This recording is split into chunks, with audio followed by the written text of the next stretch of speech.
আসসালামু আলাইকুম। এইটা সেই থ্রি টেস্ট আম।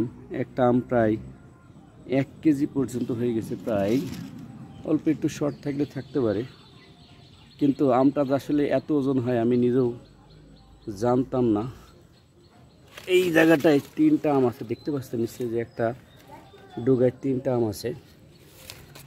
আর আমটা খেতেও অনেক সুস্বাদু। এইটা রিমেলে মাটিতে পড়ে গেছে, দেখতে পাচ্ছেন আপনারা। আর সেই ব্যানানা ম্যাঙ্গো আম, এই গাছটা পড়ে গিয়েছিল, কিন্তু আমি এসে তুললাম। তোলার সময় মনে হচ্ছিল যে গাছটা অনেক ভারী, আসলে আমের জন্য হয়তো ভারী মনে হচ্ছে।